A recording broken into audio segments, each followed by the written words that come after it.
নমস্কার বন্ধুরা, মিটমিরা চ্যানেলে আপনাদের সকলকে জানাই স্বাগতম। আশা করি আপনারা সকলে ভালো আছেন। তো আসুন, আজকে আপনাদের জন্য নিয়ে এসেছি নতুন একটি রেসিপি। তো আবারও আরেকবার চলে এসেছি পনিরের একটি রেসিপি নিয়ে। তো পনিরের ভর্তা আপনারা কিভাবে বানাবেন সেটাই আজকে আমি করে দেখাবো। তো খুবই সিম্পলভাবে রান্নাটা আজকে করে দেখাবো, কিন্তু পুরো ভিডিওটা দেখতে হবে কিভাবে আমি পনির ভর্তাটা তৈরি করব। তো তার জন্য এখানে আমি 400 গ্রাম পনির নিয়ে নিয়েছি। পনিরটাকে কেটে একটু ছোট করে নিচ্ছি প্রথমে। যে কোনো নিরামিষের দিনে এই পনির ভর্তাটা করে খেতে পারবেন, কারণ সম্পূর্ণ নিরামিষ পদ্ধতিতে আজকে করে দেখাবো পনির ভর্তা।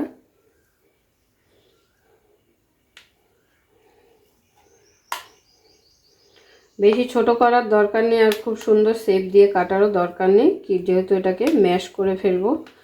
তো এত বড় গোটা পনিরটা যেহেতু করতে একটু প্রবলেম হবে, তো সেই কারণে একটু কেটে ছোট করে নিলাম।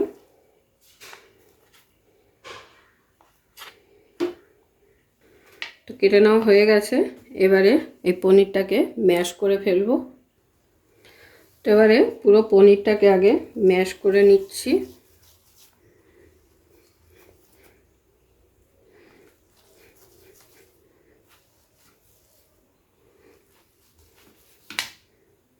তো পুরো পনিরটা আমি এইভাবে ম্যাশ করে ফেললাম।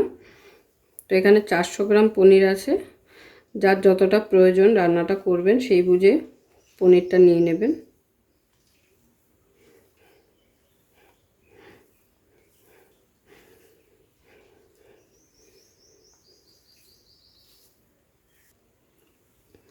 তো ম্যাশ করে নেওয়া হয়ে গেছে। এবারে পনিরটাকে সরিয়ে দিলাম। তো এই রান্নাটা করতে আমার আর যা যা লাগবে সেটা হলো টক দই, এখানে একটা ক্যাপসিকাম এরকম মিডিয়াম সাইজ করে কেটে নিয়েছি, হালকা কাঁচা পাকা ক্যাপসিকাম, এটা যেহেতু একটু লাল লালও আছে আর একটু সবুজও আছে, তো হালকা কাঁচা পাকা ক্যাপসিকাম নিয়ে নিয়েছি, পুরো সবুজ কালার নিলেও হবে। আর নিয়েছি একটা টমেটো এইভাবে বড় বড় করে কেটে। আর লাগছে কাসুরি মেথি পাতা, আর হিং লাগবে, আদা বাটা, আর ফোড়নের জন্য লাগছে আমাদের গোটা জিরে আর শুকনো লঙ্কা। তো চলুন রান্নাটা শুরু করি। কিভাবে করব সেটাই আপনাদের দেখাবো। পনির ভর্তা রেসিপি সম্পূর্ণ নিরামিষ পদ্ধতিতে, সেটাই আজকে করে দেখাবো। তাহলে শুরু করছি পনির ভর্তার রেসিপি। সঙ্গে থাকুন, দেখতে থাকুন কিভাবে করছি রান্নাটা। তো স্পেশালভাবে কি দিচ্ছি তো সেটাই দেখুন। তো এখানে কড়াই বসিয়ে দিয়েছি, কড়াইতে দিয়ে দেবো এবার সর্ষের তেল। আপনারা চাইলে রান্নাটা সাদা তেলেও করে নিতে পারেন।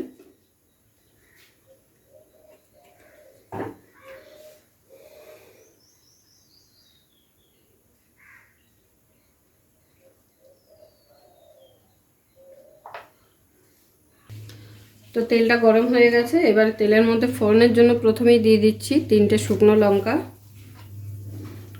হাফ চামচ গোটা জিরে,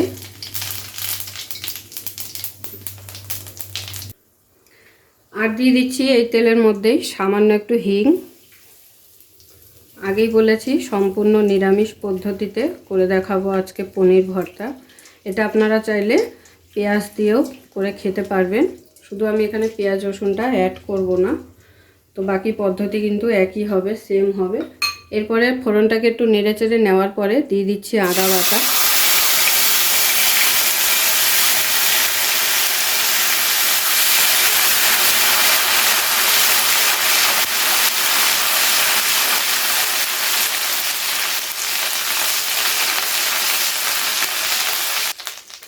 আদা বাটাটা দিয়ে কিছুক্ষণ তেলের মধ্যে নেড়ে চেড়ে নেওয়ার পরে যখন আদা বাটাটা থেকে সুন্দর একটা ফ্লেভার আসবে, তখন এর মধ্যে দিয়ে দিতে হবে ক্যাপসিকামটা কুচানোটা, যেটা কেটে রাখা হয়েছে।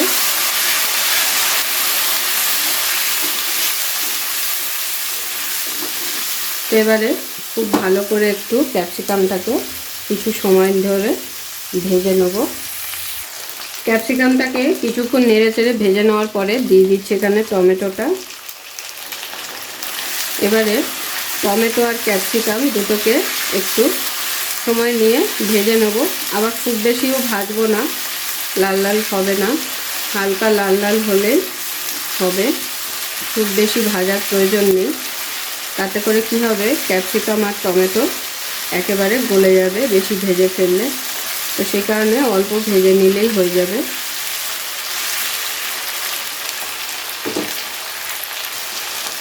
তো দেখুন, একটু সময় নিয়ে ঠিক এই পজিশনে ভেজে নিতে হবে। হালকা লাল লাল হয়েছে, খুব বেশি লাল লাল কিন্তু করিনি।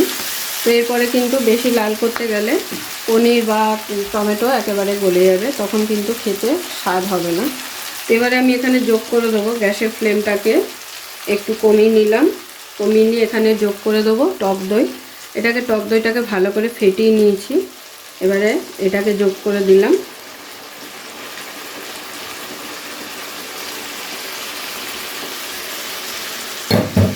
টক দইটা দেওয়ার সময় গ্যাসের ফ্লেমটা অতি অবশ্যই আস্তে করে দিতে হবে, যাতে করে টক দইটা ফেটে না যায়। তো টক দইটা দিয়ে 2 থেকে 3 মিনিট খুব ভালোভাবে ক্যাপসিকাম আর টমেটোর সঙ্গে এটাকে ভালো করে কষিয়ে নিতে হবে। তো আমার কষিয়ে নেওয়া হয়ে গেছে। তো এবারে আমি এখানে অ্যাড করে ফেলবো ম্যাশ করে রাখা পনিরটা।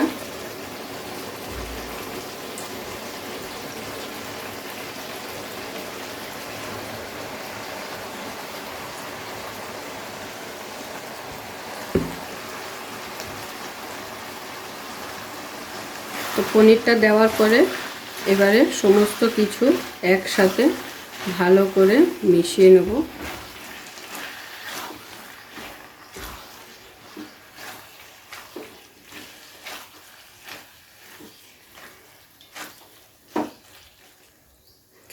তো মিশিয়ে নেওয়ার পরে এতে দিয়ে দিচ্ছি পরিমাণ মতো লবণ।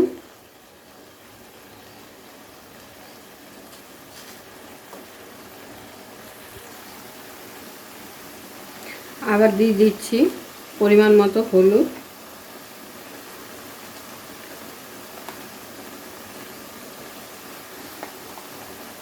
তো ব্যাস, এখানে কিন্তু আর কোনো রকম মশলা অ্যাড হবে না। তো দেখতেই পেলেন কত সিম্পলভাবে এই পনির ভর্তাটা হয়ে গেল। নিরামিষের দিনে যারা পনির খেতে ভালোবাসেন এইভাবে অবশ্যই একবার ট্রাই করবেন। রুটি, পরোটা, ভাত সব কিছুর সাথে কিন্তু খাওয়া যায়। তো খুব ভালোভাবে একটু 2 থেকে 3 মিনিট এইভাবে একটু কষিয়ে নেব। তো নুন আর হলুদটা খুব ভালোভাবে মিশিয়ে নেওয়ার পরে এখানে কালারের জন্য দিয়ে দিচ্ছি সামান্য একটু কাশ্মীরি লঙ্কা গুঁড়ো। এটা অপশনাল, এটা আপনারা চাইলে দিতেও পারেন, নাও দিতে পারেন। তো আমি একটু কালারের জন্য দিয়ে দিলাম সামান্য একটু, যাতে সুন্দর একটা কালার আসে।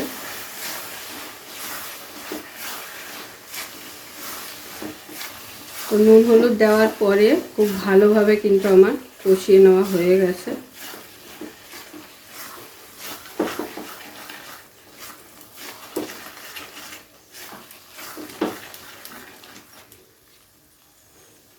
এবারে এখানে আমি সামান্য পরিমাণে একটু জল অ্যাড করে দিচ্ছি।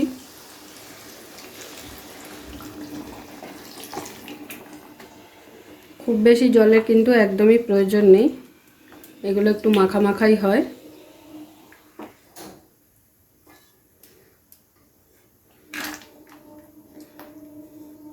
তো জল দেওয়ার পরে গ্যাসের ফ্লেমটাকে লোতে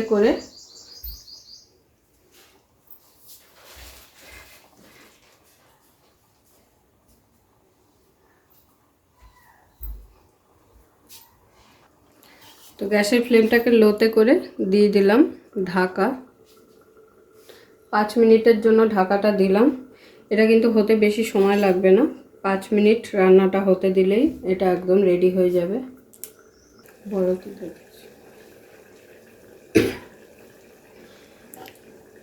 তো 3 থেকে 4 মিনিট বাদে একটু খুলে চেক করে নেব।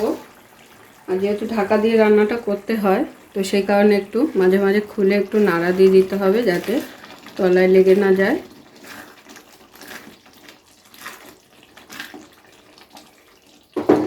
তো এখন আমি দিয়ে দিচ্ছি এর মধ্যে গার্নিশের জন্য দুটো কাঁচা লঙ্কা চিরা। যে যেরকম ঝাল খেতে পছন্দ করেন সেই অনুযায়ী ঝালটা ব্যবহার করবেন। তো ভাত রুটির সাথে খুব বেশি ঝালের কিন্তু এই রুটি বা পরোটার সাথে খুব বেশি ঝালের একদমই প্রয়োজন হয় না, কিন্তু যারা ঝাল খেতে পছন্দ করেন তারা তাদের মতো করে ঝালটা ব্যবহার করবে। তো আবারও একটু ঢেকে দেবো আরও 2-3 মিনিটের জন্য।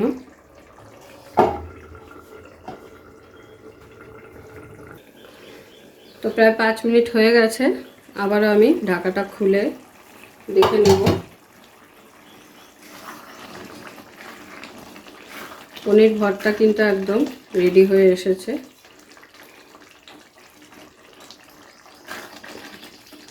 এবারে এটাকে ফিনিশ করব আমি সামান্য একটু গরম মশলা,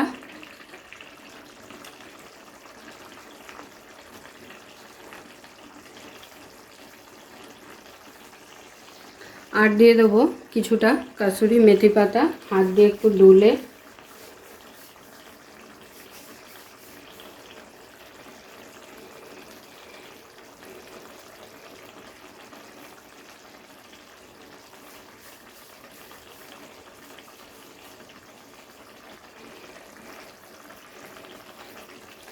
এবার এই দুটোকে একটু ভালো করে মিশিয়ে নেব।